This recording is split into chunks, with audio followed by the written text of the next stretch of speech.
مهاري اكتر مهاره، بيخش للعمق، بيقدر يجيب، بيخلص ويقدر يجيب جوان.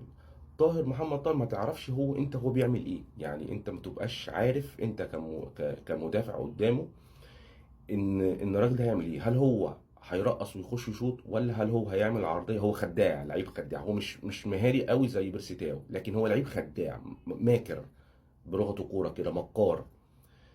ف بصراحة أنا كنت خايف منه، يعني اللعيب اللي هو اللي بيستخدم عقله في اللعب، تخاف منه. فهو حط محمد طاهر قدام، وأسامة أبو علي وحسين الشحات. حسين الشحات أنا بالمناسبة يعني بالنسبة لي ما جاش الماتش امبارح، باستثناء الكرة الانفراد اللي ضيعها، فهو ما جاش الماتش يعني. ودي أقل يعني أسوأ فترة لحسين الشحات اللي أنا شايفها دي، مع إنه لعيب بيلعب واحد على واحد، يعني لعيب كواليتي عالي جدا محترم. بعد كده طبعا هو قلب الطريقه 4-1 4-1 زي الزمالك، نفس الضغط. اتعلم، فقال لك لا، انا لازم انا اللي امتلك الكوره وانا اللي استحوذ، ما اسيبش الاستحواذ. لكن طبعا انت مش هتقدر تستحوذ 90 دقيقه، فيعني في فترات كده كان الزمالك هو اللي بيستحوذ، وده امر طبيعي يعني. فالاهلي بعد كده اللي ساعد بقى الاهلي بعد كده في ال 90 دقيقه او ال 120 دقيقه، التغييرات اللي عملها. نزل في الاول تقريبا رضا سليم، عشان بس الذاكره ما تخنيش، رضا سليم ومجدي قفشه. وده كان صح قوي منه، يعني انا شفت ان دي كانت حقيقة، لان رضا سليم مكان محمد طاهر اسرع سرعات وكده، مع ان هو يعني ما شفتش انا الكلام ده مع عمر جابر، بس هو كان عنده السرعات. فهيبقى في المنطقه دي هيبقى في ازعاج. و... ونزل مجدي قفشه على امل يعني القاضيه يخلص له واحده من على 18. لو انتوا لاحظتوا حتى في الماتش ان تمركزات مجدي قفشه كانت كلها على 18 في الكرات الثابته في الكورنر. ليه؟ هو بتاعته الحته دي، ان هو ياخد كره زي دي، عارف ان اللعيبه بتاعت الزمالك في الحته دي دونجا مش موجود، فمش هيبقى فيه ضغط عليه زي ما كان لو دونجا موجود. فخلاص اي كوره هيقدر يحطها ويخلص بيها الماتش، ينهي بيها الماتش. بس الحمد لله يعني ايه، هو امبارح ما عرفش يسجل، او ما جاتلوش الفرصه يعني. بعد كده ما دخلنا في الشوط الثالث والرابع، نزل بقى بيرسي تاو، ونزل عمر كمال عبد الواحد جدد، ونزل عمرو السولية قبل منهم، فعمل تنشيط. بس كان يعني كان المفروض ان الاهلي يعني يقدر يخلص الماتش في الشوط الثالث والرابع بالكواليتي بتاع اللعيبه والتغييرات اللي عملها. بس طبعا امتدت ووصلت ضربات الجزاء. في حاجه انا عايز اقولها يعني برضه عشان ما نبقاش يعني ظالمين. كواليتي اللعيبه او مش كواليتي بقى اللعيبه، في لعيبه في حاجه اسمها مرونه تكتيكيه. يعني ايه مرونه تكتيكيه؟ يعني انا بيبقى عندي لعيب في الفرقه بتاعتي ممكن اوظفه في كذا مكان، اقدر احطه في اي مكان. ممكن العبه وينج رايت، ممكن العبه باك رايت، ممكن العبه ديفندر، ممكن العبه لعيب رقم 10. فدي بتبقى حاجه كويسه جدا للمدربين، وخصوصا المدربين اللي بيعتمدوا على نقل الكره كتير والاستحواذ. هي كانت متوفره في الاهلي، ما كانتش متوفره في الزمالك بالصوره الكافيه. يعني انت عندك كام لعيب في الاهلي عنده المرونه التكتيكيه، يعني بيلعب في كذا مركز. عندك عمر كمال عبد الواحد بيلعب باك رايت وينج رايت. عندك محمد طاهر ممكن يأدي الاثنين على فكره، ده في وجهه نظري. يعني يقدر يلعب وينج رايت، ويقدر يغطي الباك رايت في المنطقه الدفاعيه، فده عنده مرونه تكتيكيه. عندك بيرسي تاو وينج رايت، وممكن يلعبه مهاجم، يدخله مهاجم زي ما عمل كده مع محمد طاهر في الماتش اللي فات. عندك امام عاشور، امام عاشور ممكن يلعب في 4 أو 5 مراكز يعني، ما فيهاش نقاش. يعني ممكن يلعب وينج رايت، ممكن يلعب وينج ليفت، ممكن يلعب لعيب 8، اللي ممكن يلعب 6 على فكره زي ما كان بيلعب في الزمالك. كان ممكن تشغله في اي مركز، بس هو دايما مقتنع بيه 10، يا 10 يا وينج، يا وينج ليفت، بيحطه ناحيه الوينج. عندك مين تاني في الاهلي بيلعب عنده مرونه تكتيكيه؟ احنا قلنا عمر كمال. عندك اكرم توفيق.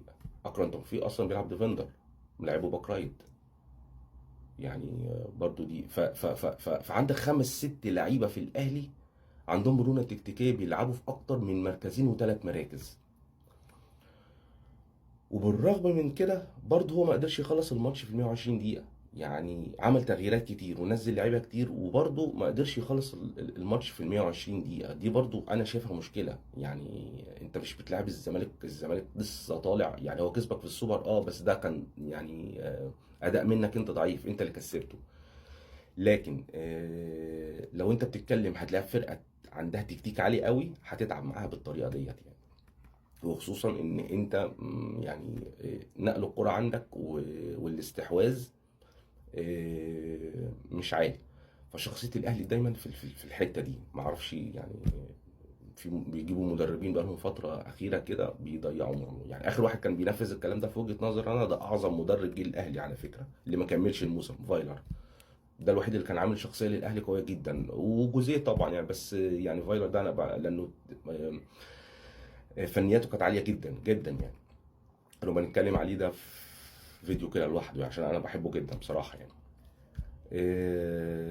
فطبعا ده بالنسبه للاهلي. بالنسبه للزمالك انت ما عندكش يعني ما عندكش حلول كتير. يعني عندك عمر جابر بيلعب باك رايت.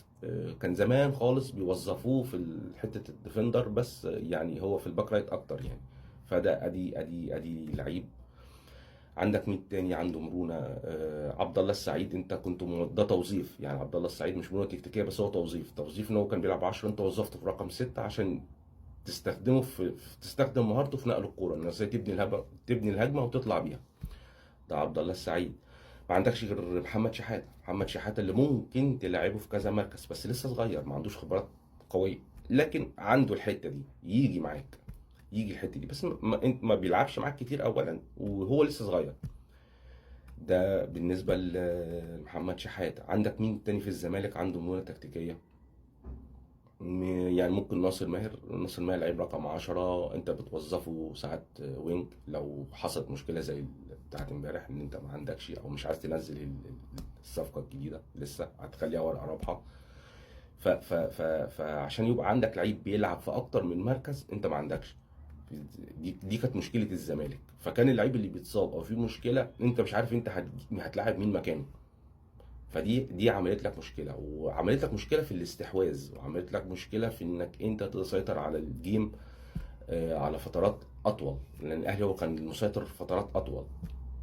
فدي اثرت بشكل قوي جدا على اداء الزمالك امبارح، غير العامل النفسي والمشكله طبعا.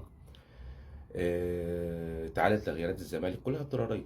يعني هو الراجل ما عندوش بس لازم يعمل تغييرات. خلاص اللعيبه قدامه قطعت نفس يعني. اللعيب محمد شحاته خلاص مسك الخفيه، انا مش قادر. هتعمل ايه؟ فهضطر. فدي بقى المشكله. انت حطيت نفسك فيها من البدايه ان انت زياد كمال كان ممكن تنزله في الوقت ده، كان فريش، كان هينزل فريش، كان هيقدر يدي في المكان ده شويه حتى الوقت اللي هو اللي فاضي يعني. ف